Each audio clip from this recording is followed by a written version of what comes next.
Railway में bumper बहाली। जी हाँ, सुनने में ये जितना आनंद दे रहा है, इसमें रिक्तियों की जो संख्या है उसे भी बढ़ा दिया गया है, यानी आपकी खुशी दुगुनी हो जाएगी।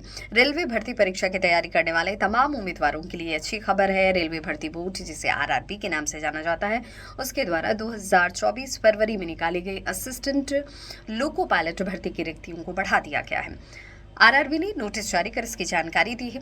पहले लोको पायलट की अगर संख्या की बात की जाए तो ये कुल 5,696 रिक्तियों की संख्या बताई गई थी, लेकिन अब इसमें इजाफा करते हुए, इसे बढ़ाते हुए इसकी संख्या 18,799 कर दी गई है, यानी कि कुल इतने पदों सीटों पर रिक्तियां जो हैं खाली हैं और ऐसे में भर्ती इस पर होगी, यानी कि अब ज़्यादा कैंडिडेट्स को चयन करने का मौका मिल पाएगा।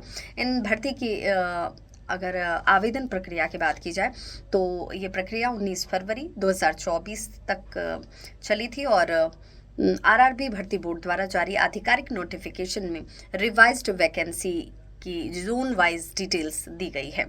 जोन वाइज वैकेंसी लिस्ट की पूरी जानकारी एक पीडीएफ नोटिस के माध्यम से दी गई है। रिवाइज्ड लिस्ट के साथ साथ अगर बात करें तो उम्मीदवारों को अपने जोन के रेलवे में आवेदन करने का मौका भी दिया जाएगा और वे पहले से दी गई अपनी फ्रेशनेस चॉइस जो होती है, प्रेफरेंस चॉइस, उस प्रेफरेंस चॉइस को बदल भी सकते हैं, क्योंकि आपने पहले अगर दिया हुआ है तो उसमें प्रेफरेंस आपने दिया होगा, उस चॉइस को आप बदल भी सकते हैं।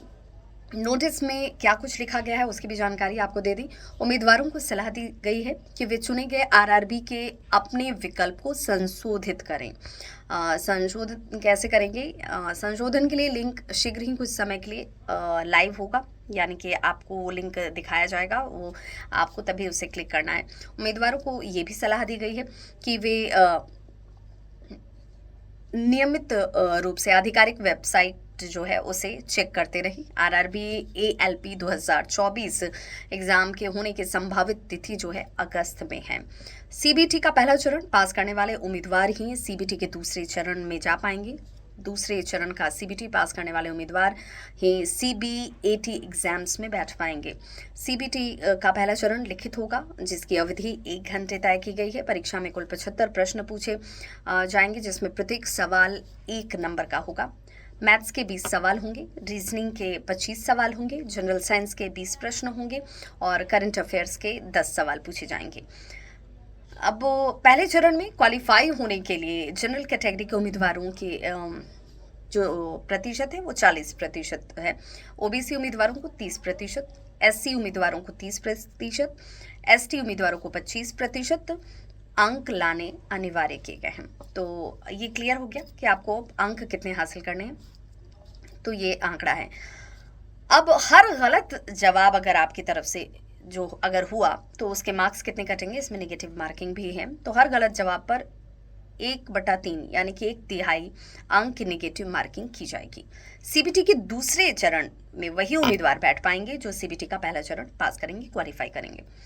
ये एग्ज़ाम 2 घंटे 30 मिनट का होगा, यानी तकरीबन 2.5 घंटे का होगा। इसमें 2 भाग होंगे। भाग 1 में 100 प्रश्न होंगे, जिसके लिए 90 मिनट का समय आपको आवंटित किया गया है, दिया जाएगा। एग्ज़ाम में मैथ्स, रीजनिंग, अगर इसके साथ साथ जनरल साइंस, करंट अफेयर्स की बात करें तो ये तमाम चीज़ें जो हैं इसमें होंगी और उससे जुड़े प्रश्न होंगे। भाग 1 को पास करने के लिए जनरल कैटेगरी के उम्मीदवारों को जो अंक लाना होगा वो 40% है, ओबीसी उम्मीदवारों को 30%, एससी उम्मीदवारों को 30%, एसटी उम्मीदवारों को 25%, ये तय किया गया है मानक।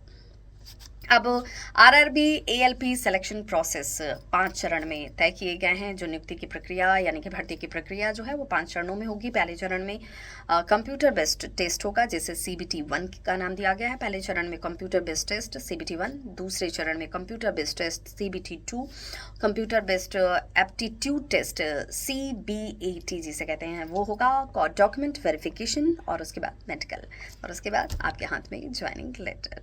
तो पहले तो बहुत सारी शुभकामनाएं आप सभी को, और आप इसके वेबसाइट जिसकी जानकारी मैंने आपको दी उस लिंक पर ध्यान रखिएगा ज़रूर। बहुत बहुत शुक्रिया। तमाम अपडेट्स के लिए देखते रहिए न्यूज़ 18 बिहार झारखंड मेरे साथ।